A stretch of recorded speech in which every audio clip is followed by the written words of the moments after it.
औज़ुबिल्लाहिमिनश्शैतानिर्रजीम बिस्मिल्लाहिर्रहमानिर्रहीम। अस्सलाम वालेकुम स्टूडेंट्स, आज मैं आपके साथ शेयर करने लगी हूँ ENC 505 की फ़ाइनल टर्म की प्रिपरेशन के लिए एक फ़ाइल। इस फ़ाइल में मैंने हर चैप्टर में के अंदर से शॉर्ट आंसर क्वेश्चंस बनाए हैं, जो कि इंशाल्लाह आपकी फ़ाइनल टर्म की प्रिपरेशन के लिए बहुत ज़्यादा हेल्पफुल होंगे। तो हमारे चैप्टर 18 तक जो सिलेबस था वो इंक्लूड था मिड टर्म में, उससे जो ऑनवर्ड है वो हमारा फ़ाइनल टर्म में इंक्लूड है। तो चैप्टर 19 के सबसे पहले क्वेश्चंस देख लेते हैं। अच्छा, इसमें कुछ क्वेश्चंस ऐसे हैं जो मैंने इन्हें सबको as a short answer question लिखा है, लेकिन कुछ ऐसे क्वेश्चन हैं जो आपसे as a long question paper में पूछे जा सकते हैं, और कुछ ऐसे भी हैं जो कि वन वर्ड जिनका आंसर है वो एज MCQs भी पेपर में आ सकते हैं। तो इसको अगर आप कंप्लीटली प्रिपेयर करते हैं तो इंशाल्लाह आपके पूरे पेपर की तैयारी हो जाएगी, क्योंकि इसमें मैंने कोई भी चीज़ इग्नोर नहीं की। हर चैप्टर में से जितने क्वेश्चन आंसर पॉसिबल थे वो मैंने बनाए हैं। फर्स्ट क्वेश्चन है, how is proficiency defined by Higgs and Thomas, यानी हिग्स और थॉमस ने प्रोफिशिएंसी को किस तरह से डिफाइन किया है। Higgs define it as ability to function effectively in a language in real life context, while Thomas sees it as corresponding to a person's overall competence and ability to perform in L2। Higgs ने इसको define किया है as a language में effectively function करने की ability को in real life context, और Thomas ने इसको पर्सनस की ओवरऑल कॉम्पिटेंस के इक्वल ही माना है, and ability to perform in L2। Question number 2 है हमारे पास, according to Hulstijn what is language proficiency. अब हेल्स्टाइन ने लैंग्वेज प्रोफिशिएंसी को किस तरह से डिफाइन किया है। Hulstijn defines language proficiency as the extent to which an individual possesses the linguistic cognition necessary to function in a given communicative situation in a specific modality. Question number 3 है हमारे पास, what does communicative competence refer to. जो हम word पढ़ रहे हैं यहाँ पे कम्युनिकेटिव कॉम्पिटेंस, तो ये किस चीज़ को रेफर करता है। अच्छा, ये वाला क्वेश्चन MCQs में भी आ सकता है। Communicative competence refer to the having mastery over language rules and ability to use them appropriately in special context. Question number 4 है हमारे पास, what are the elements and skills in Lado's model of language proficiency. अब जो ladders का language proficiency का model था उसमें कौन कौन से एलिमेंट्स और स्किल्स बयान किए गए हैं। एलिमेंट्स उसमें हैं जी, pronunciation, grammatical structure, lexicon and culture meaning, और स्किल्स उसमें हैं listening, speaking, reading and writing. Question number 5 है हमारे पास, what did Carroll argue about L2 competence। Carroll argued that L2 competence includes both knowledge of language system and faculty in its use। Carroll के नज़दीक L2 की जो competence है उसमें language का नॉलेज और उसका फिर आगे से यूज़, उस सब का जो नॉलेज है वो सारा हमारी लैंग्वेज कॉम्पिटेंस में आ जाता है। How did Dell Hymes define communicative competence. Dell Hymes ने किस तरह से कम्युनिकेटिव कॉम्पिटेंस को डिफाइन किया है। Dell Hymes define communicative competence as ability to use grammatical competence in various communicative situation based on grammatical competence. Question number 7 है हमारे पास, what does communicative language ability CLA by Batchman distinguishes between। SLA attempts to distinguish between knowledge and skills। मतलब कि जो communicative language ability है वो बैचमैन की, वो किस तरह किन चीज़ों के दरमियान फ़र्क बयान करती है, लैंग्वेज और स्किल्स के दरमियान जो फ़र्क को वाज़ह करती है। ये वाला MCQs में भी आ सकता है। नेक्स्ट है हमारे पास question number 8, according to Savignon what are the characteristic of communicative competence.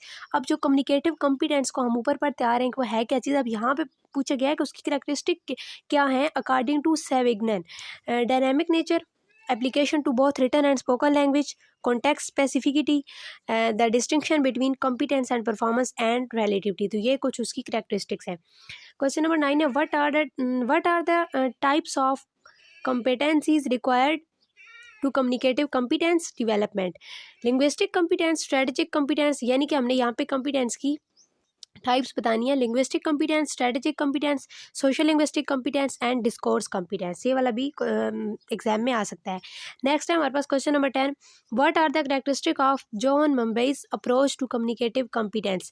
Competence and community contextual appropriacy and communication needs, यानी कि उसकी करेक्टरिस्टिक हमने बतानी है। तो यहाँ पे 3-4 उसकी करेक्टरिस्टिक बताई गई हैं, competence and community, contextual appropriacy and communication needs. आगे हमारे पास chapter number 20, what are the 3 components proposed in Canale and Swain's initial model of communicative competence.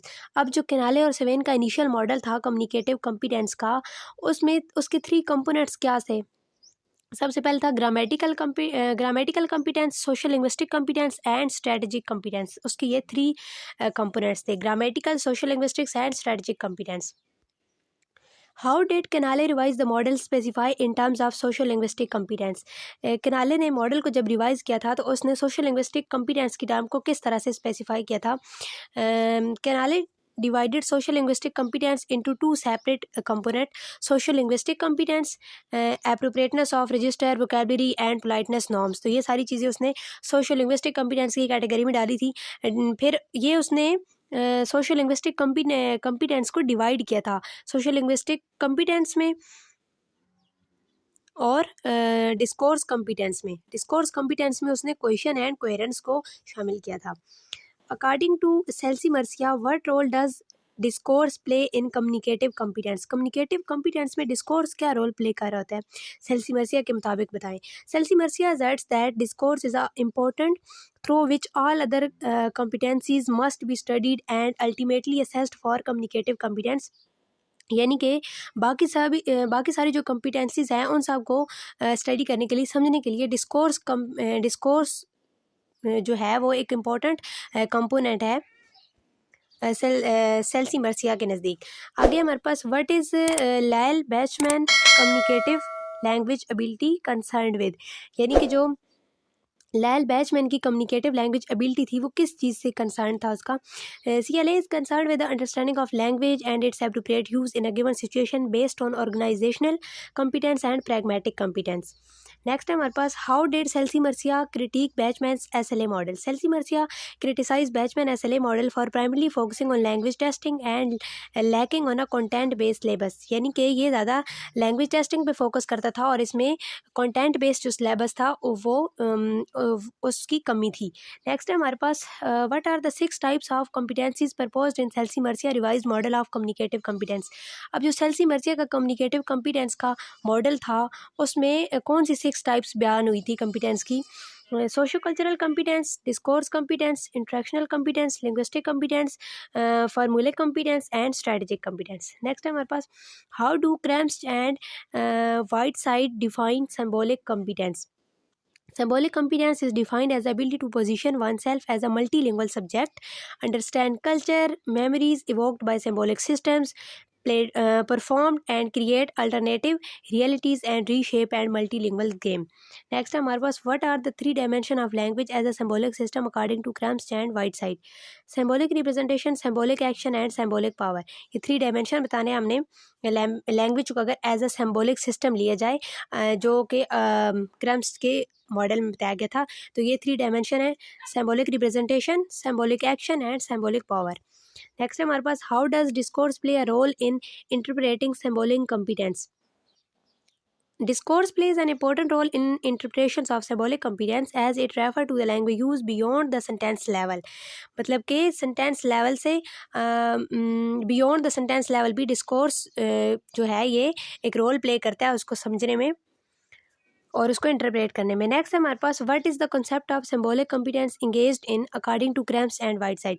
Symbolic competence is engaged in the symbolic power game of challenging establishing meaning and redefining the real, मतलब कि meaning को establish करना और उसको redefine करने का जो process है सिंबॉलिक कॉम्पिटेंस में इन सब चीज़ों को डिस्कस किया जाता है। नेक्स्ट है हमारे पास chapter number 21 what does CUP stand for in Cummins and Swain common underlying proficiency model. CUP stand for common underlying proficiency, ये वाला MCQs में भी आ सकता है। CUP stand for common underlying proficiency. What is the basis of linguistics interdependence hypothesis in a CUP model।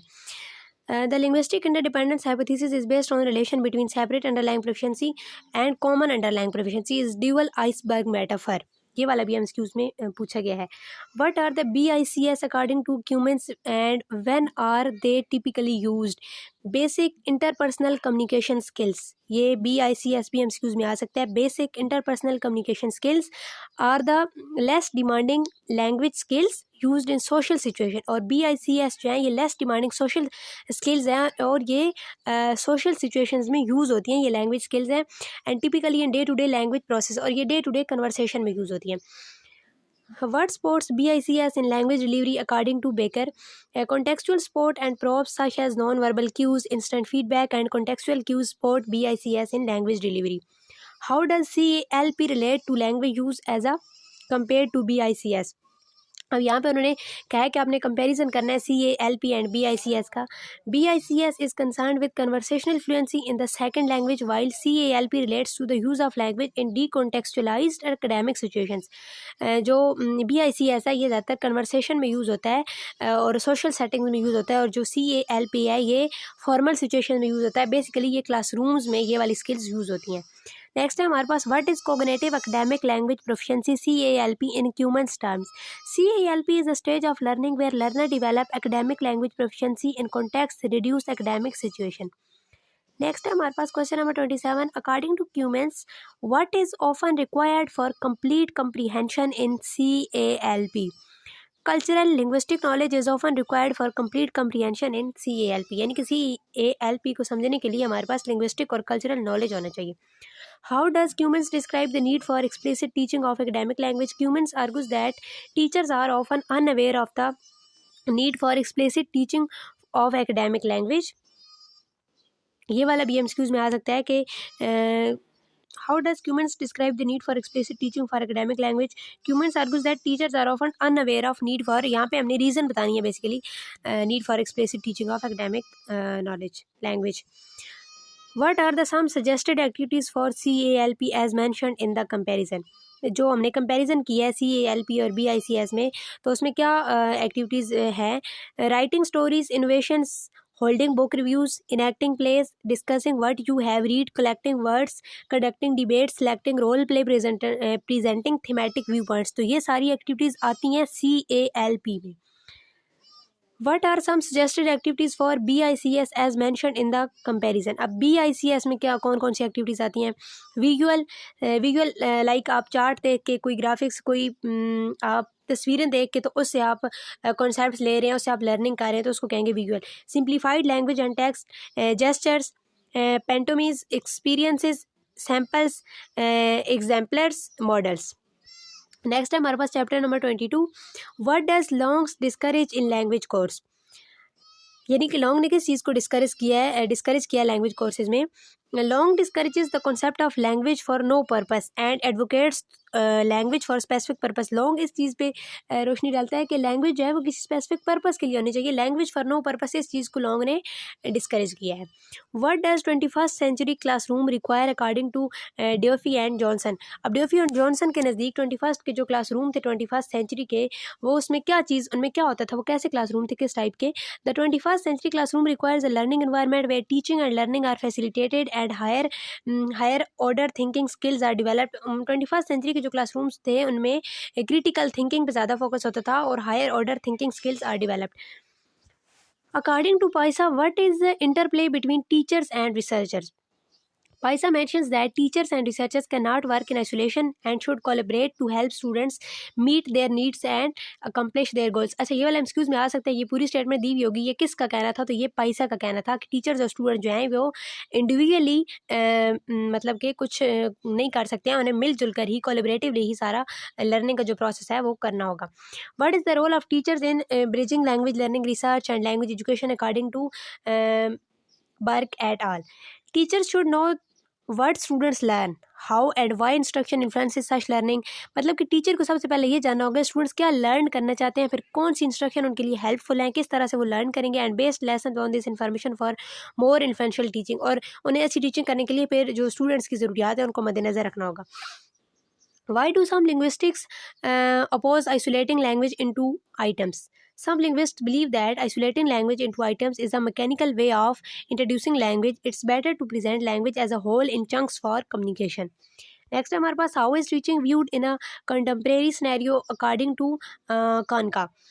In the contemporary scenario, teaching is viewed as a role of reconsultant who not only imparts knowledge but also negotiate with students for effective outcomes। मतलब कि ये नहीं कि teacher class में आए और just lecture दे और चले जाए। टीचर्स को स्टूडेंट के साथ नेगोशिएशन करनी होगी, उनके साथ बातचीत करनी होगी, उनके साथ कॉन्सेप्ट्स को डिस्कस करना होगा, तब इफेक्टिव आउटकम्स मिलेगी। What are the some factors vital for bridging language learning, researcher and language education. Need analysis, determining methodologies, and evaluation are vital for bridging language learning, research, and language education. According to SLA research, what is the role of SLA in defining teaching methodologies? मतलब कि SLA research के मुताबिक SLA किस तरह से teaching methodologies को define करने में क्या रोल है SLA का। SLA research has plays an instrumental role in defining theories for teaching methodologies, raising teachers awareness of SLA concepts. मतलब कि वो थ्योरीज डेवलप करने में हेल्प करता है और उसके अलावा वो अवेयरनेस क्रिएट करता है of SLA concepts. What does Markey see SLA research as? Markey sees SLA research as a resource for changing teachers' professional cultures rather than directly affecting teaching. अब मार्की के नज़दीक जो टीचर्स के professional cultures को change करने का ज़रिया है SLA। What does SLA research focus on regarding from in communicative context? SLA research gives focus on forms enabling learner to face the challenge of form focused activities in communicative context for planning, monitoring, noticing features and speeding passage through developmental sequences. आगे जी हमारे पास lesson number 23. What are the major issues in applied linguistics mentioned by Davies and Elder? Major issues include effective language teaching, training of translators. जो हमारे पास major issues हैं effective language teaching के लिहाज से वो क्या है कि हम टीचर्स और जो ट्रांसलेटर की ट्रेनिंग है वो सही तरह से नहीं होती है। Diagnosis, speech pathologies, evaluating bilingual programmes, setting valid languages test and comparing acquisition of different languages. तो ये कुछ बेसिकली इश्यूज़ हैं। नेक्स्ट है हमारे पास how does Grabe define applied linguistic. अब ग्रैब ने अप्लाइड लिंग्विस्टिक को कैसे डिफाइन किया है? Grabe defines applied linguistic as a practice driven discipline addressing language based problem in real world context. उसने कहा है कि लैंग्वेज में जो प्रॉब्लम को एड्रेस करने का ये लैंग्वेज के अंदर प्रॉब्लम को रियल वर्ल्ड कॉन्टेक्स्ट में प्रॉब्लम को आइडेंटिफाई कर रहा होता है और ये रियल वर्ल्ड कॉन्टेक्स्ट से रिलेटेड है। What are the 18 topics areas covered by applied linguistics according to Schmidt and Celce Murcia? इनके नज़दीक यानी कि वो कौन सी 8 कैटेगरीज हैं अप्लाइड लिंग्विस्टिक के अंदर मेन? तो वो हैं जी language acquisition, culture cognition, brain, media assessment, interaction, ideology, listening, instruction, reading, policy, writing, speaking, society, research methodology, technology and translation interpretation. Next है हमारे पास what are the 5 main characteristic of research within applied linguistic. Applied linguistics के अंदर research की 5 characteristics कौन सी हैं? Research should be empirical, logical, reductive, planned and imaginative. तो ये वाला इंपॉर्टेंट क्वेश्चन है। नेक्स्ट है हमारे पास according to Ellis how does explicit learning differ from implicit learning. कि एक्सप्लिसिट लर्निंग इम्प्लिसिट लर्निंग से किस तरह से डिफरेंस है, इसको हमने एलिस के वर्ड में डिफाइन करना है। Explicit learning involves conscious and deliberate attempt to master materials while implicit learning involve acquiring skill and knowledge without conscious awareness. यहाँ पे जो एक्सप्लिसिट लर्निंग है उसमें हम उसमें जो लर्नर है वो कॉन्शियसली लर्निंग कर रहा होता है किसी स्पेसिफिक पर्पस के लिए और डेलिब्रेट एफर्ट कर रहा होता है और टाइम ले रहा होता है डिसीजंस मेकिंग में। उसके बरक्स जो कि इम्प्लिसिट लर्निंग है वो लर्नर जो है विदाउट किसी पर्पस के लैंग्वेज को लर्न कर रहा होता है और उसमें जो है वो इतना ज़्यादा अवेयर नहीं होता है, अवेयरनेस उसकी कॉन्शियस अवेयरनेस उसमें शामिल नहीं होती है। नेक्स्ट हमारे पास what is Dornyei's distinction between explicit learning and implicit learning. अच्छा, अब डॉर्नेज ने किस तरह से एक्सप्लिसिट और इम्प्लिसिट लर्निंग में डिफरेंस को बयान किया है?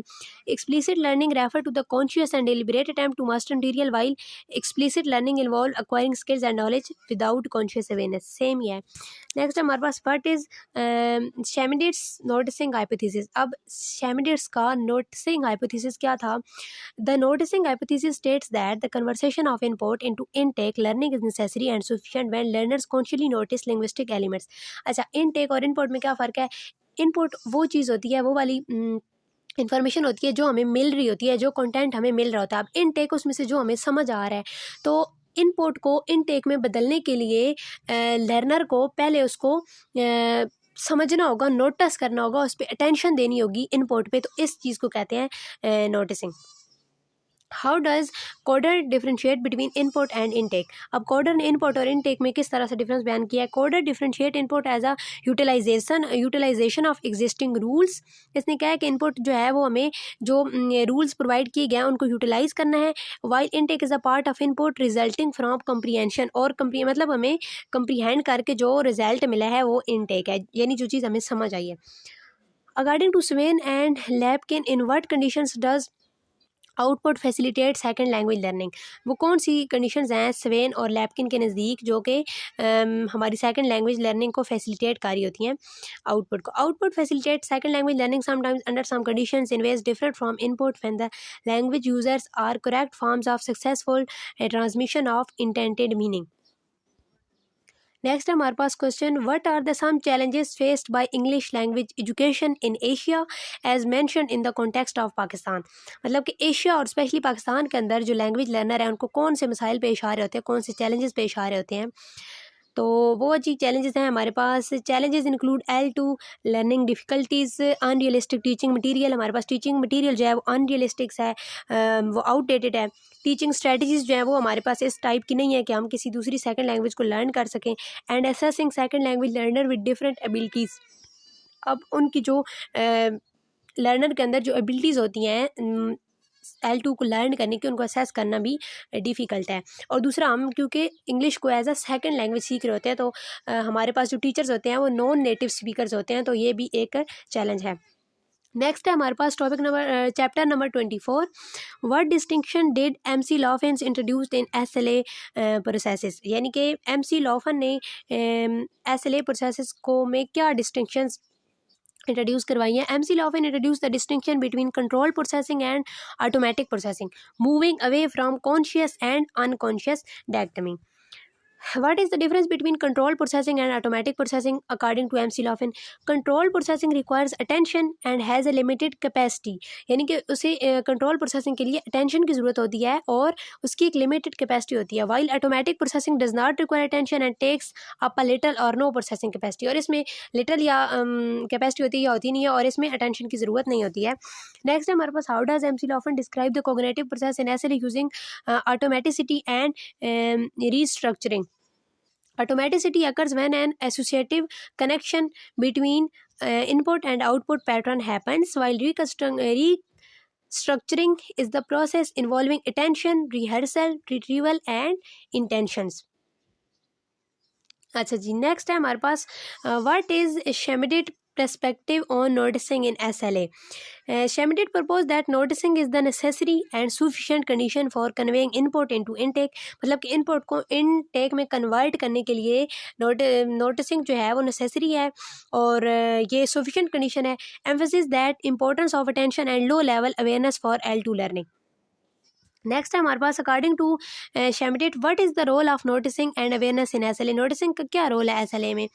Schmidt argued that both attention and low level of awareness noticing are necessary for learning to occur in SLA। What are the features of Schmidt noticing hypothesis। उसका जो noticing hypothesis था उसके क्या features थे। noticing as a focal awareness, noticing refer to the private experience and consciousness as knowledge। How does Schmidt distinguish between unconscious and conscious learning? Unconscious learning involves awareness of having learned something, while conscious learning establishes awareness at the level of noticing।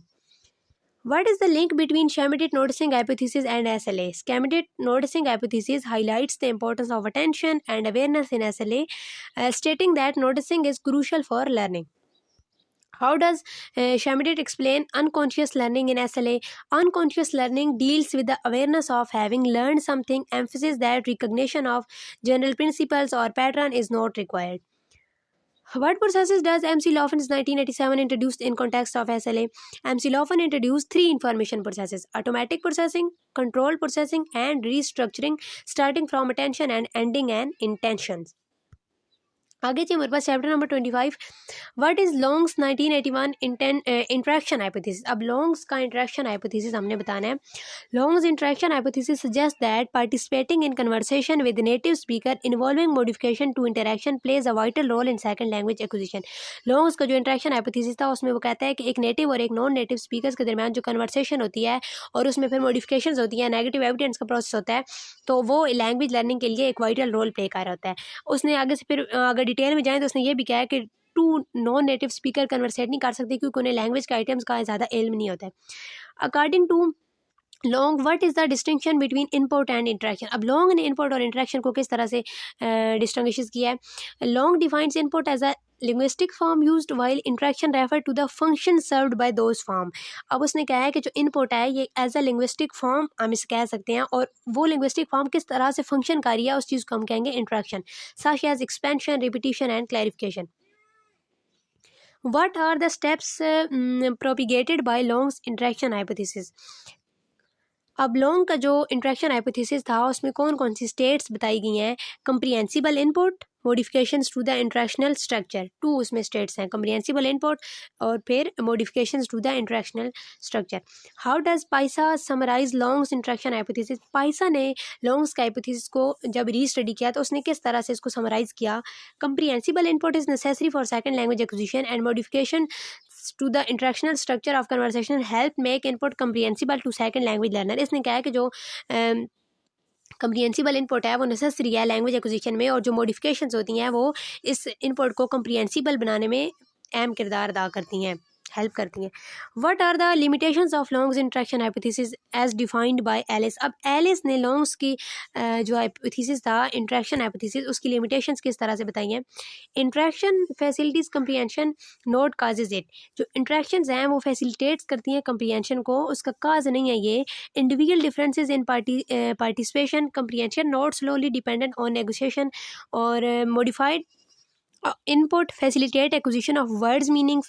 the most important factor for word meaning is range different context। तो ये उसने आप कह सकते हैं कि criticism ये एक तरह से किया था। What is processability theory and who proposed it. Processability theory ये बहुत इंपॉर्टेंट है। प्रोसेसिबिलिटी थ्योरी प्रपोज की थी मानफर्ड पाइनमैन ने ये रेफर करती है ग्रामेटिकल डेवलपमेंट को और inter language based on cognitive foundation and formal models. What are the core characteristic of processability theory as mention by Pienemann ने। अब इसकी कुछ कैरेक्टरिस्टिक्स बताई थी पाइनमैन ने, वो क्या थी। Second, language development progress through universal stage. Variability of interlanguage is limited and regular. Transfer from the first language is limited by the ability to process a certain structure. Differences in tasks are limited by the language processing hierarchy. Acquisition of both the first and second language is limited by the language proficiency hierarchy. Next हमारे पास what did Towle and Hawkins propose in SLA research। Towell and Hawkins introduce the concept of declarative knowledge and procedural knowledge. अच्छा ये वाला MCQs में भी आ सकता है कि सबसे पहले डिक्लरेटिव और प्रोसीजियल नॉलेज का जो कॉन्सेप्ट था ये किसने रेज किया था। ये टॉवल और हॉकिन ने रेज किया था। और addressing the learner attempts to learn the system and the learner attempts to learn the use of system।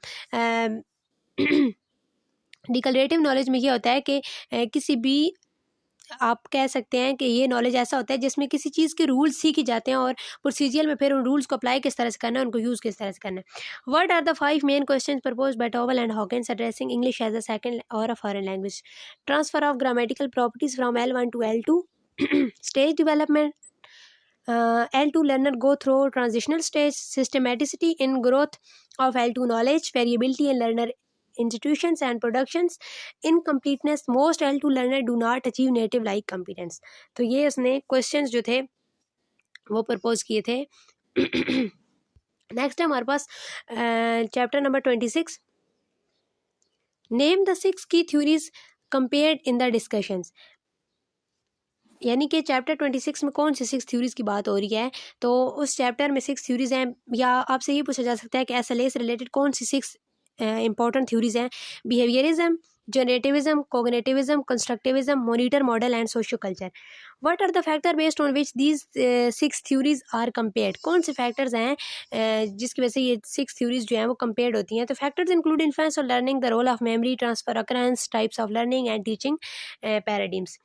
What are the 6 language learning perspective conveyed in the discussions? Behavior, innateness। अब इन theories में concepts कौन से दिए गए हैं, perspective कौन से बयान हुए हैं। Behaviour, innateness, mental processes, experiences, interaction and role of society. What is the memory and how it is classified in the context of language learning. Memory is the process of encoding, storing and retrieving information. In language learning, it is classified into working memory, short-term and long-term memory. What does transfer occurrence refer to the context of Language learning. Transfer occurrence refer to the application of knowledge from one language to another. How do the role of memory and language transfer vary among the compared theories? The role of memory and language transfer appear to vary among behaviorism, generativism, cognitivism, constructivism, monitor model, and socioculture theories. Generativist and cognitivist theories share the role of memory, while language transfer perspective is observed in generativism to some extent. Chapter number 27 है हमारे पास. Name some major types of learning mentioned in the discussion. Some major types of learning include declarative knowledge, procedural knowledge, formal learning, technology based learning, monolingual monocultural context learning, multilingual multicultural context learning and personalised learning.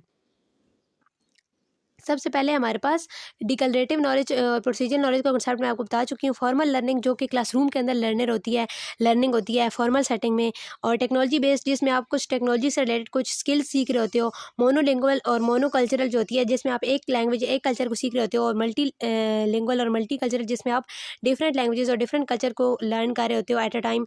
And personalize learning जो कि personally किसी भी purpose के लिए आप learn कर रहे होते हो.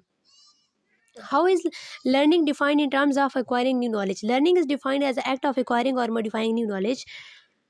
What are the two specific types of knowledge mentioned in the discussion?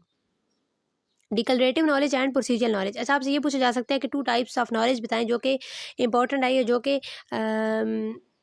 इस चैप्टर में पढ़ी गई हैं. तो ये डिक्लेरेटिव और प्रोसीजरल नॉलेज 2 इम्पॉर्टेंट टाइप हैं नॉलेज की. How are the types of learning explained in terms of specific learning domains? The types of learning are explained in terms of specific learning domains such as acquisition, retention, storage system, memory, cognitive, organization, active focus, practice, relative permanence, and behavioral change. What is the aim of applying SLA theories in classroom? SLA theories को classroom में aim क्या था apply करने का? The aim of applying SLA theories in a classroom is to address learner needs and adopt appropriate learning procedures to cater those needs. It provides teachers with a better understanding of learner need and insight into their teaching practices. आगे जी हमारे पास chapter number 28. What are the 2 types of learning factors discussed in the context of SLA? The 2 types of learning factors are internal factor. अब internal factor में क्या आ जाता है, जो कि किसी इंडिविजुअल की पर्सनल होते हैं, उसकी अपनी ज़ात से रिलेटेड होते हैं, जैसे age, personality, motivation, experience, cognition and native language. And external factor जो कि एनवायरनमेंट से रिलेटेड होते हैं, like culture, status, motivation, access to native speakers, curriculum and instructions. अच्छा, आप लोगों ने अगर ये सारे कॉन्सेप्ट जो हैं ये डिटेल में समझने हैं, क्योंकि यहाँ पे जस्ट मैं सिर्फ आपको क्वेश्चन आंसर रीड करके बता रही हूँ, तो 505 के शॉर्ट लेक्चर्स जो हैं वो मेरे चैनल पर मौजूद है. मैं इंशाल्लाह लिंक डिस्क्रिप्शन में आपको दे दूँगी, आपने जाके वो लेक्चर्स ले लेने हैं, फिर आपको ये कॉन्सेप्ट समझ आ जाएंगे. नेक्स्ट है हमारे पास, how is motivation defined in the context of language learning? Motivation is defined as a psychological construct that refer to the desire and incentive that an individual has to engage in specific activity. It provides the primarily impetus to initiate to learning and sustain the learning processes. What are the 3 views of motivation discussed in the context of SLA? The 3 views of motivation are behavioristic, dealing with an anticipation of reward and external forces; cognitive, driven by basic human needs and internal forces; and constructivist, focus on social context, community, and internal and interactive forces. According to Dorney's model, what are the 3 phases of motivation? The 3 phases of motivation according to Dorney's model are setting goals and getting started, keeping the motivation in act, and carrying out tasks, and performance reflection. How does the critical period hypothesis relates to the age of factors in SLA? The critical period hypothesis suggests that there is a period during which a child can acquire language easily, rapidly, perfectly, and without instructions. It is often discussed in relation to the age factor in SLA, with debates on the optimal age for language learning. Critical period hypothesis में एक time period को refer किया गया था before puberty. उस as में जो बच्चे के ब्रेन में मैकेनिज्म होता है लैंग्वेज लर्निंग के लिए, वो उस एज में बच्चा rapidly, perfectly and without instruction language learn कर सकता है. और उसके बाद अगर वो लर्न करे तो वो इतना उसका अच्छा एक्सेंट वगैरह नेटिव स्पीकर्स लाइक नहीं होता है. What are the 2 types of motivation affecting the language learning process? Integrative motivation and instrumental motivation are the 2 steps of motivation that affect the language learning process. आगे जी हमारे पास chapter number 29. What was the critical period hypothesis CPH primarily concerned with? The critical period hypothesis was primarily concerned with the optimal period for language acquisition, suggesting that there is a specific time frame during which language learning is most effective. यानी कि ये एक time period को refer कर रहा होता है CPH, जहाँ पे जो हमारी लैंग्वेज लर्निंग होती है वो ज़्यादा इफेक्टिव होती है. According to Scovel, what is the sociobiological critical period? Sociobiological critical period introduce by Scovel refer to the, अच्छा ये वाला एमसीक्यूज में भी आ सकता है कि सोशोबायोलॉजिकल क्रिटिकल पीरियड किसने इंट्रोड्यूस करवाया था, तो वो स्कोवल ने इंट्रोड्यूस करवाया था. Refer to the development of the socially bonding accent at puberty that enables species to form an identity and attract mates. Scoville suggests that there are foreign accent after puberty, but some individuals can acquire the authentic accent in a second language. Next है हमारे पास, how did anthropologist Jane Hill respond to Scovel study? अब Scovel की जो study थी उसका answer किस तरह से किया था जेम्स हिल ने? James Hills responded to the Scovel study by setting anthropological research on non native western societies, providing evidence that adults can in the normal course of their lives acquiring a second language perfectly. Hills claims that during adolescence individuals can actively speak 2 or 3 other languages to which they had been exposed to some point. अच्छा, जो स्कोवल था उसने एक as बताई थी ना, एक specific period बताया हुआ था जिसमें बच्चा नेटिव लाइक एक्सेंट जो है वो गेन कर सकता है, अचीव कर सकता है. और इसने उसके रिसर्च को डिनाई किया था और इसने एक रिसर्च की थी नॉन वेस्टर्न सोसाइटीज़ पे, और इसने कहा था कि बच्चा जो एडल्ट्स होते हैं वो भी एक से ज़्यादा लैंग्वेज एक टाइम में सीख सकते हैं. तो यानी इसने उसके रिस्पॉन्ड किया था उसके थ्योरी को. What does linguistic consideration deals with in context of second language learning? Linguistic consideration deals with the linguistic and cognitive process of second language learning, especially in children. It explores how the first language affects second language learning processes positively by providing facilitations. What is cognitive ability in the context of relevant learning factors? Cognitive ability refer to the ability to carry out tasks including learning, remembering problems, solving and paying attention. It is more related to the mechanism of how we perform these tasks rather than actual knowledge. How does cognitive consideration relate to the developmental cognition in language learning? Cognitive consideration relate to the understanding of cognition processes and explain the rapid development of cognition in the initial 16 years of life, followed by gradual or less rapid development later on. यानी कि first जो 16 years of life होते हैं बच्चे के, उसमें जो cognitive development होती है वो बहुत फास्ट होती है और बाद में वो स्लो होती है. It addresses the stages of intellectual development proposed by Jean Piaget. What does effective consideration highlights in the context of language learning? Effective consideration highlights that our mental state and emotion influence our thinking and behavior in language learning. The main effective factor include empathy, self-esteem, extroversion, inhibition, imitation, anxiety, attitude, etc. तो इसमें उन्होंने हमारे emotion से related जो factor होते हैं effective factor उनके बारे में बताया गया. नेक्स्ट है हमारे पास chapter number 30. What is definition of learning strategies according to Oxford? Oxford के मुताबिक जो लर्निंग स्ट्रेटजीज होती हैं वो किस तरह से डिफाइन हुई हैं? Oxford define learning strategies as a specific actions taken by learner to make learning easier, faster, more enjoyable, more self-directed, more effective and more transferable to new situations. Oxford के नज़दीक जो लैंग्वेज लर्निंग स्ट्रेटजीज होती हैं वो एक learner की तरफ से लिए गए स्टेप्स होते हैं जो कि लर्निंग को easier, faster, enjoyable, self directed, effective और ट्रांसफरेबल बनाने के लिए होते हैं to new situations. How does Oxford's language learning strategy system categorize strategies? Oxford language learning strategy system consists of direct and indirect strategies. Direct strategies involve using the language and are subdivided into memory, mnemonic, cognitive and compensation strategies. अच्छा, यहाँ पे जो यानी Oxford में कितनी types बयान की गई हैं स्ट्रेटजीज़ की, तो वो 2 टाइप्स हैं, डायरेक्ट और इनडायरेक्ट स्ट्रेटजीज़. डायरेक्ट स्ट्रेटजीज ऐसी होती हैं जो कि डायरेक्टली लैंग्वेज से, टारगेट लैंग्वेज से रिलेटेड होती हैं, और जो इनडायरेक्ट होती हैं उनमें डायरेक्टली टारगेट लैंग्वेज का यूज़ नहीं होता है. अब इन्होंने डायरेक्ट लैंग्वेज को आगे फिर सब डिवाइड किया हुआ है निमोनिक्स, कॉग्निटिव एंड कंपेंसेशन में, और इनडायरेक्ट को उन्होंने डिवाइड किया हुआ है मेटाकोग्नेटिव, यानी कि जो thinking about your own thinking, ये लर्नर फोकस स्ट्रेटजीज होती हैं. इफेक्टिव जो कि इमोशन से रिलेट होती हैं, एंड सोशल स्ट्रेटजीज जो कि सोशल सेटिंग से रिलेटेड होती हैं. नेक्स्ट है हमारे पास, provide an example of direct learning strategies demonstrated in the context. मतलब कि हमने यहाँ पे डायरेक्ट स्ट्रेटजीज की implications बतानी है. In the context, students demonstrated a metacognitive learning strategies by applying their existing knowledge to comprehend the implied main idea, major and minor detail in the article that reflect their awareness and control over their learning process. इसमें जो direct strategies है उसमें इन्होंने metacognitive strategies की बताई example दिया जिसमें learner जो अपने प्रायर नॉलेज को यूज़ करते हुए किसी भी आर्टिकल के मुतालिक अपनी डिटेल जो है वो बताता है और इससे उसके अवेयरनेस और लर्निंग प्रोसेस जो है वो इम्प्रूव होता है और वो रिफ्लेक्ट होता है. How did student use cognitive learning strategies in the demonstrated activity. अब कोग्निटिव लर्निंग स्ट्रेटजीज किस तरह से वो यूज़ करता है. Student employed cognitive learning strategies by forming out an outline and writing an paragraph to depend their understanding of the article. Basically यहाँ पे ना हमसे उन्होंने स्ट्रेटजीज की एग्जाम्पल पूछी है, स्ट्रेटजीज का नाम दे दिया और एग्जाम्पल पूछी है.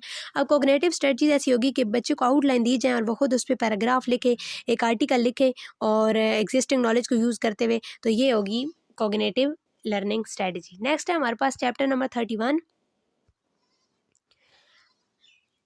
What does expert define as a key contribution of indirect strategies. Oxford state that the key contribution of indirect strategies is communicative competence. These strategies provide activities designed to offer real-life situations for developing communication competence.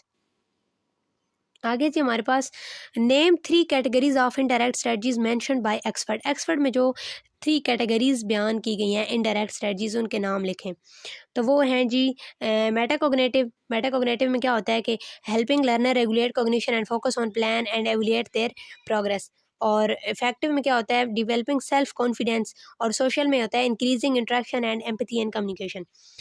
How does the social learning strategy demonstrated in the provided context. Social learning जो strategies हैं उनको हमने basically यहाँ पे बयान करना है, उसकी एग्जांपल बतानी है. किस तरह से वो डेमोन्स्ट्रेट होती है, किस तरह से वो यानी कि उस पर अमल होता है, उसका यूज़ किस तरह से होता है. In the context the social learning strategy was demonstrated by randomly selecting 4 students who then formed a group and discuss the topic revival of a cricket in Pakistan. This involved interaction and collaboration among students in working on the assigned activity. अच्छा इसकी example उन्होंने इस तरह से दिया है कि class से रैंडमली आप कितने स्टूडेंट्स 4 स्टूडेंट्स को सिलेक्ट करें और वो आगे से फिर 3 स्टूडेंट को पिक करें, उनका आप ग्रुप बनाएं, उनको फिर एक टॉपिक दें. टॉपिक का नाम यहाँ पे दिया हुआ है revival of cricket in Pakistan. वो उस टॉपिक पे अपनी कोलेबरेटिवली एक डिस्कशंस करेंगे, उस टॉपिक के बारे में अपने पॉइंट्स लिखेंगे. यहाँ पे इतना ही बताया गया है.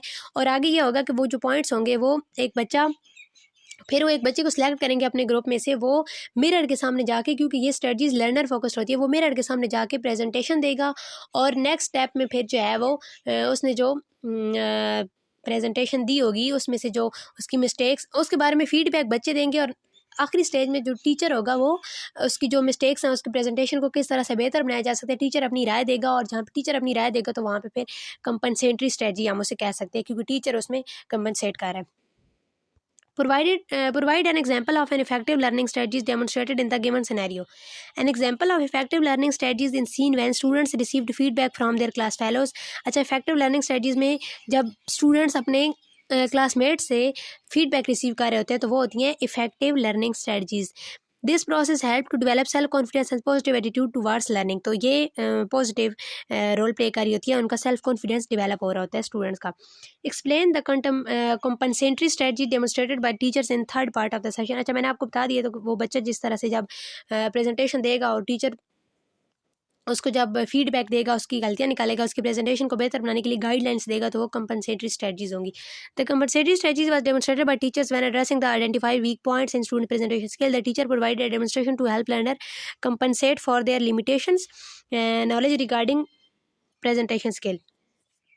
आगे जी हमारे पास chapter number 32 define intelligence according to Morphin as cited in Herendees. Intelligence, according to Morphin, involves a very general mental capability that include reasoning, planning, problem solving, comprehending complex ideas, quick learning and learning from experience. तो इन सारी abilities को वो कहता है intelligence कहता है. और individual differences in intelligence contribute to varying learner outcomes. मतलब कि इंडिविजुअल डिफरेंसेस होते हैं जो वो इंटेलिजेंस में वो उसकी आउटकम्स पे असरअंदाज हो रहे होते हैं. Identify the three captions of intelligence proposed by Wagner and Sternberg. अब स्टेनबर्ग और वैगनर ने थ्री क्या कॉन्सेप्ट्स बताए थे इंटेलिजेंस को लेके। उन्होंने बताया था साइकोमेट्रिक व्यू, पजेटियन व्यू और इंफॉर्मेशन प्रोसेसिंग व्यू।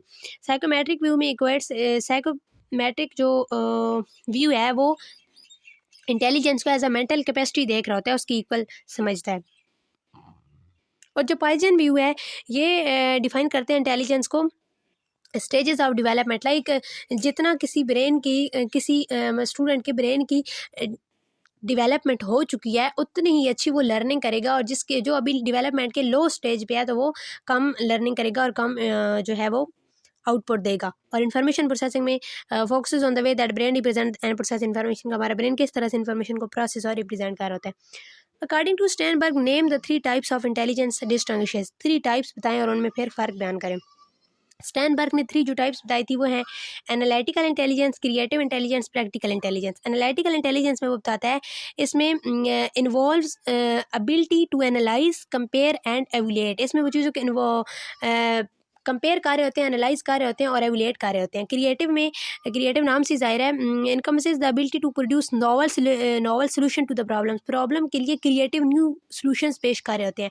और प्रैक्टिकल इंटेलिजेंस में capacity to adopt, shape and select environment suited to one's abilities. किसी की मतलब एक इंडिविजुअल की के लिए जो इन्वायरमेंट सूटेड है उसको शेप करना, उसको सिलेक्ट करना, तो ये प्रैक्टिकल इंटेलिजेंस में आ जाता है। आगे हमारे पास what are the 8 categories of skills and abilities introduced by Howard Gardner in his theory of multiple intelligence. In Gardner theory of multiple intelligence MI the 8 categories of skills are abilities are. अच्छा, जो multiple intelligence का concept था उसमें उन्होंने 8 categories बताई थी। Naturalistic, linguistics, logical mathematical, spatial, bodily, kinaesthetic, musical, interpersonal and intrapersonal. ये वाला लॉन्ग क्वेश्चन में आ सकता है, बहुत इंपॉर्टेंट है। According to Gardner, what are the principle of multiple intelligence. अब गार्डनर के नज़दीक मल्टीपल इंटेलिजेंस के प्रिंसिपल क्या थे। Gardner propose the following principle of multiple intelligence, emphasis on the development of certain intelligence, utilising all intelligence in developing different teaching methods. यानी कि सबसे पहले जो इंटेलिजेंस की डेवलपमेंट है, इंटेलिजेंस डिफरेंट टाइप की इंटेलिजेंसेस हैं वो डेवलप किस तरह से हो रही हैं उस चीज़ पे रोशनी डालना, और पे जो डिफरेंट टाइप्स की इंटेलिजेंस है डिफरेंट मेथड यूज़ करके उन सब को यूटिलाइज करना। Lesson plan should have variety, fairness and rich based on multiple intelligence. अब जो टीचर जो है वो लेसन जो दे रहा है, प्लान कर रहा है, तो वो रिच होने चाहिए, फेयर होने चाहिए। Provide student with the opportunity to choose learning activities and assessment method. Teacher जो है वो अपने लिए लर्निंग अपॉर्चुनिटीज़, लर्निंग एक्टिविटीज़ और असेसमेंट मेथड खुद चूज कर सकें, इसका उन्हें अपॉर्चुनिटी दी जाए। Allow student to use dominant intelligence to develop weaker one. अब ऊपर जो हमने इंटेलिजेंस की टाइप्स पढ़ी है उनमें से जो इंटेलिजेंस स्टूडेंट की ज़्यादा है, तो जो वाली इंटेलिजेंस कम है, तो हायर इंटेलिजेंस को यूज़ करते हुए वो अपनी लोअर वाली, वीकर वाली इंटेलिजेंस को इम्प्रूव करें। अच्छा जी, use intelligence to fully comprehend broad subject. और किसी भी चीज़ को, किसी भी कॉन्सेप्ट को कम्प्रीहेंड करने के लिए इंटेलिजेंस को फुली यूज़ करें। How does Oxford define the affective domain in language learning. आगे जी चैप्टर नंबर 33 है हमारे पास।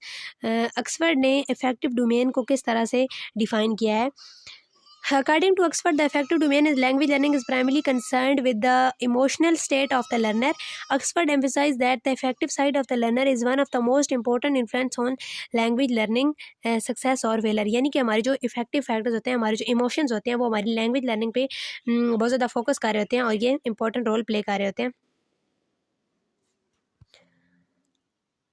आगे जी हमारे पास What are the 3 major groups of strategies dealing with effective factors are mentioned on Oxford। अब इन हमारे इफेक्टिव फैक्टर्स से डील करने के लिए कौन से 3 ग्रुप्स हैं, स्ट्रेटजीज हैं। 3 major groups of strategies dealing with effective factor as mentioned by metacognitive, effective and social strategies. Define self-esteem as per Bean, Lipka and Oxford. अब इन्होंने सेल्फ इस्टीम को किस तरह से डिफाइन किया है। Self esteem according to Bean, Lipka, Richard, it is the evolution of one makes of self concept description, specifically the degree to which one is satisfied or dissatisfied with it. Oxford adds the self-esteem is a self-judgment of worth or value based on feeling of efficiency and sense of interacting effectively with one's own environment. What does attribution theory introduced by Weiner focuses on? Attribution theory introduced by Weiner focuses on the notion that learner motivation is subject to the pleasant outcomes of feeling good about themselves. It distinguishes success and failure based on inter and external causes, stable and unstable causes, and controllable and uncontrollable causes. Next, हमारे पास what are the two types of attitude towards language that can affect language proficiency? The two types of attitude towards language that can affect language proficiency and positive attitude and negative attitude. Attitude की two types होती है, ये भी important है. Positive attitude और negative attitude. जो हमारी language learning होती है वो बहुत हद तक इस चीज़ पर मुनसर होती है कि हमारे लैंग्वेज को लेके क्या एटीट्यूड है, पॉजिटिव है, नेगेटिव है, और ये बहुत सारे इसके भी फैक्टर्स होते हैं. हमारे पॉजिटिव और नेगेटिव एटीट्यूड क्यों है, इसकी बहुत सारी वजूहत होती हैं. Define language anxiety according to Spielberger. Language anxiety as defined by Spielberger is the subjective feeling of tension. अच्छा, anxiety जो है ये एक feeling of tension है, apprehension, nervousness, worry associated with the arousal of automatic nervous system. It often leads to demotivation and may result in a failure of task. और अगर हम जितने ज़्यादा anxious होंगे तो उतने ज़्यादा हम demotivate होंगे, और जितने ज़्यादा हम demotivate होंगे तो हमारे failure के जो chances है वो बढ़ जाएंगे. What is the primate model of context of willingness to communicate and what are its 6 layers? Primate model की 6 लेयर्स हैं जी. Communication behaviour, behavioural intention, situated antecedents, motivational properties, effective cognitive context, social and individual context. आगे हमारे पास chapter number 34. What are the two basic components of social function of language mention in the topic? The two basic component of the social function of the language mentioned in the topic is stereotyping and generalization. इसका जो concept है वो मैंने lesson 34 में बहुत अच्छी तरह समझाया आपको. तो stereotyping जो होता है, it is a cognitive component. It is a perception of group members involving positive और नेगेटिव बिलीफ.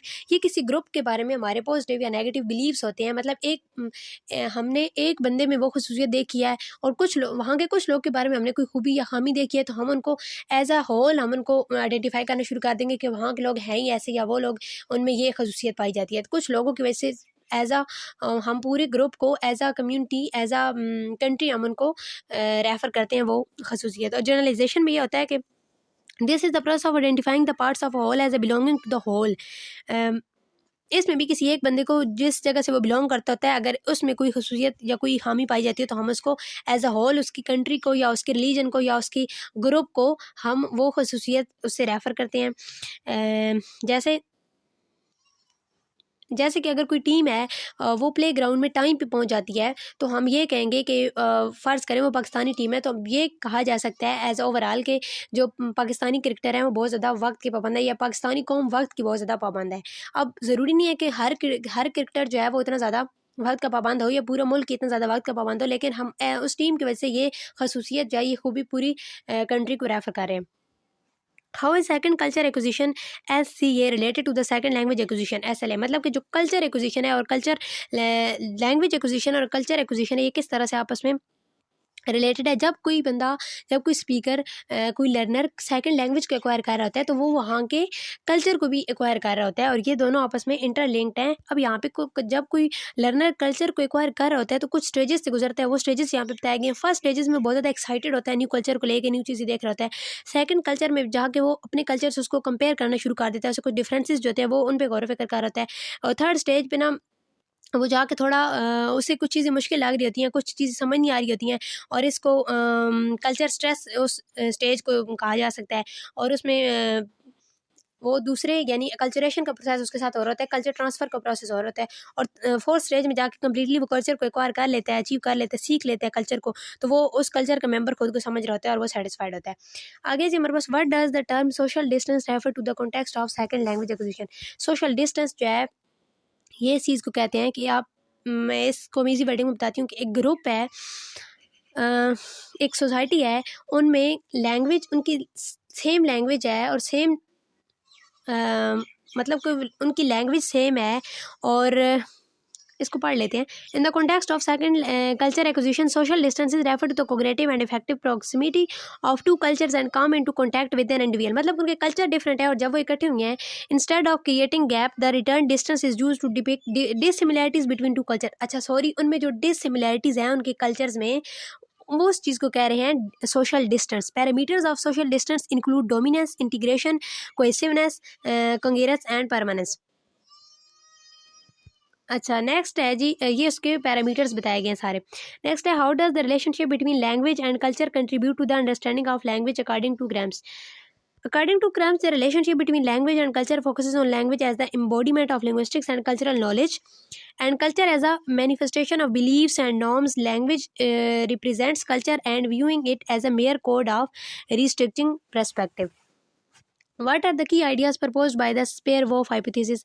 Spear-Whorf hypothesis के की आइडियाज़ क्या थे? उन्होंने 2 कॉन्सेप्ट दिए थे, लिंग्विस्टिक डिटर्मिनिज्म और लिंग्विस्टिक रिलेटिवली। लिंग्विस्टिक डिटर्मिनिज्म में वो लोग ये कहते हैं कि जो individual experience is the word based on the structure of language they habitually use. वो इंडिविजुअल जो होता है वो जिस तरह की लैंग्वेज यूज़ करता होता है, उसके जो दुनिया को देखने का नज़रिया होता है वो लैंग्वेज की, उस लैंग्वेज जो है वो उस चीज़ पर असरअंदाज हो रही होती है, लैंग्वेज की वजह से होता है वो नज़रिया।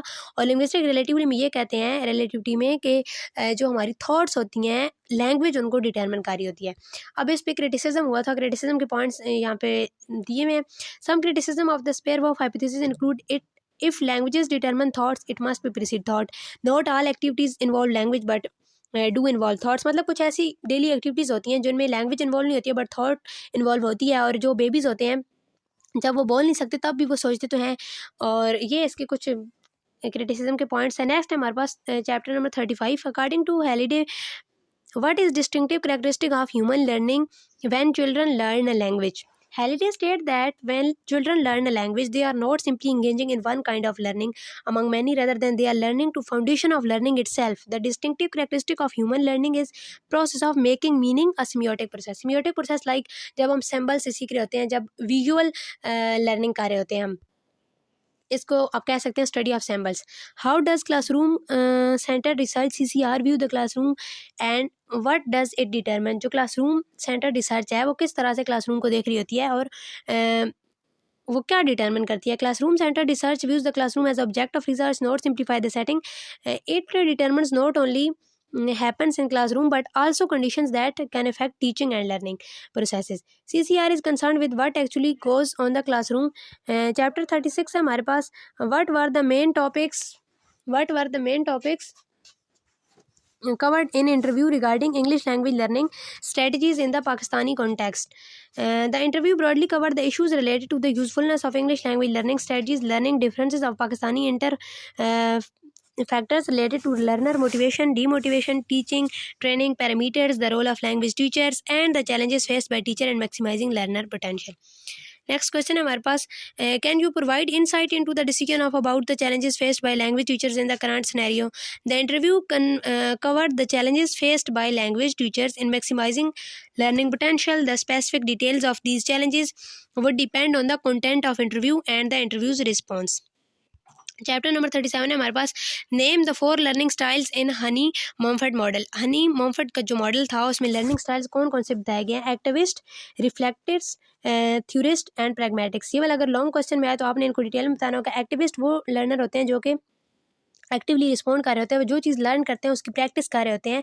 और रिफ्लेक्टर्स वो होते हैं जो कि कुछ भी एक्शन लेने से पहले सोचते हैं और वो यानी कि फ़ौरन से एक्शन नहीं ले लेते हैं। और थ्योरिस्ट वो होते हैं जो कि अंडरस्टैंडिंग को बहुत ज़्यादा एंजॉय कर रहे होते हैं और ये आइडियाज़ को आपस में लिंक्ड कर रहे होते हैं।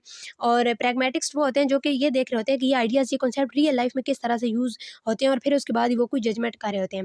What does the Myers Briggs model classify learner based on? Preferences on scales derived from psychological types including extroverts, introverts, sensor, initiators, thinkers, feeler, judger, receivers. अच्छा, इसकी डिटेल भी मैंने लेसन नंबर 37 में शॉर्ट लेक्चर्स में detail से बताइए, तो आप जाके वो लेक्चर ले लीजिएगा। What are the dimensions addressed in Kolb's learning style model? Kolb's learning style में कौन से डायमेंशन बताए गए थे? Concrete versus abstract, active versus reflective dimension. What are the 4 dimension in the Felder Silverman model? Active versus reflective, sensing versus initiative, visual versus verbal, sequential versus global learner. Who developed the 4-MAT system and what are the 4 major learning styles based on? Bernice M.C. Carthy, perceiving and processing continuum. What does the Honey Mumford model activist prefer in learning? Learning by doing, willing to try anything. According to the Myers Briggs model, what distinguishes extrovert from introvert. Extrovert और introvert में क्या फ़र्क है? Extrovert prefer working with a friend and learning by trying something themselves, यानी वो friends के साथ मिलकर लर्निंग को एंजॉय करते हैं, और जो इंट्रोवर्ट होते हैं उन्हें अकेले में रह के और ज़्यादा टाइम चाहिए होता है लर्निंग के लिए और सोचने के लिए। What is the focus of Felder Silverman model? Determining learning style differences among students and providing instructor with knowledge to design relevant teaching. Next है हमारे पास chapter number 38, what are the main elements of the accommodation theory? The accommodation theory includes divergence, highlighting group identity, and convergence occurring when there is strong need for social competence. According to variation theory, what are the 4 patterns of variation? अच्छा, ये 4 patterns बहुत important है। ही the 4 patterns of variation in the variation theory are contrast, separation, generalisation and fusion. How does the ethnography of communication explain language use in real situations? The ethnography of communication developed by Del Hymes explain how people use language in real situations by emphasizing communicative competence and introducing elements like setting, participants, acts, sequence, instrumentalized norms, and genres. What are the key components of microsocial factor in SLA? Microsocial factor in SLA include L2 variation, input and interaction as the basic genesis of language. Next question है हमारे पास, in social psychology what does the study of social interaction involve? In social psychology the study of social interaction involves understanding how people relate to other. अच्छा, ये जो 1 word answer वाले question है ये as MCQs भी आपसे पूछे जा सकते हैं। How does global and national status of L1 and L2 effect language learning? The global and national status of L1 and L2 effect language learning power and status symbolically and practically at national and international level. What does the term circumstances of learning refer to in context of macro-social factors? In context of macro-social factors, circumstances of learning refer to how learner previous experiences influence in L2 learning. मतलब कि learner के जो previous experiences हैं वो किस तरह से L2 पे इन्फ्लुएंस हो रहे होते हैं। आगे से हमारे पास chapter number 39, what is academic competence in context of L2 learning? Academic competence refer to the ability to demonstrate language knowledge acquired for specific subjects, emphasizing the acquisition of vocabulary for reading and writing purposes. According to Deperna and Elliott model, what does academic competence consist of? According to Deperna and Elliott model, academic competence consists of the skills, attitudes, and behavior of learner who contribute to success in a classroom. What is academic self-efficiency and why is important for developing academic competence? Self-efficiency is the learner belief that they can accomplish any academic task successfully. It is important to develop academic competence as it influences learner confidence in their ability to success in academic endeavors. आगे जी हमारे पास, what is interpersonal competence in the context of L2 learning?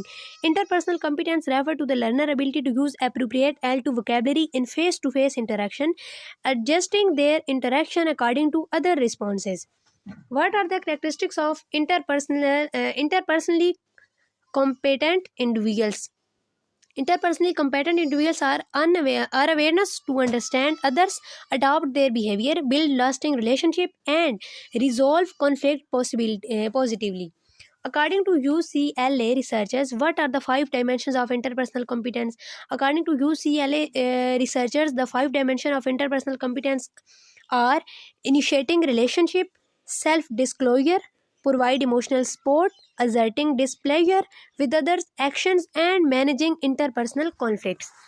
What are the priorities for L2 communicative activities in terms of academic competence? For academic competence, the priorities for L2 communicative competence are reading, listening, writing, and speaking. Why is listening considered a crucial skill for effective communication? Listening is considered a crucial skill for effective communication because clear listening is essential for appropriate comprehend one part of the learner. What are the receptive activities and what skills do they refer on? Receptive activities focuses on developing receptive skills, listening and reading.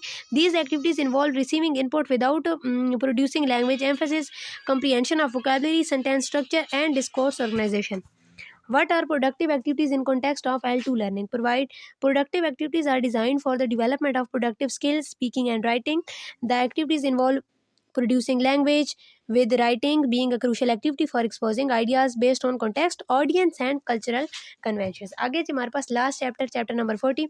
According to Long's, what criticism does he offer regarding general language courses and what approach does he suggest for language teaching? Long criticized general language courses for teaching too much, including unnecessary elements and too little of what learner needs.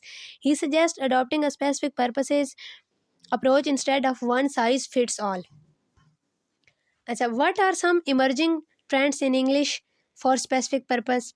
Some emerging trends in ESP include creating a learner-centered learning environment, utilizing digital learning environments, adopting blended learning, replacing traditional classrooms with flipped classrooms, incorporating authentic material for suited learning, and addressing skills gap analysis through training. Define needs analysis in the context of curriculum development. Need analysis involves understanding various aspects such as learner goals, background knowledge, proficiency, reasons for taking the course, teaching, and learner preferences and communication situations they will encounter. It serves as a cornerstone of ESP leading to the focused course. According to Dudley, Evans and S.T. John, what are the key characteristics for need analysis? अब need analysis के लिए कुछ key characteristics यहाँ पे दिए गए हैं. ये as a long question paper में आ सकता है. सबसे पहले हमारे पास professional information about the learner, personal information about the learner, English language information about the learner lacks the gap between the language learning information, informational communication information, what is wanted from the course, and information about the environment in which the course will be run. What is the primary purpose of assessment in ESP teaching? The primary purpose of assessment in ESP teaching is to provide learner with useful feedback to help them develop the required competence in ESP. Assessment is focused on ongoing evolution of course learning objective and learner performance. What are the 4 basic components of teacher training according to Bojovic?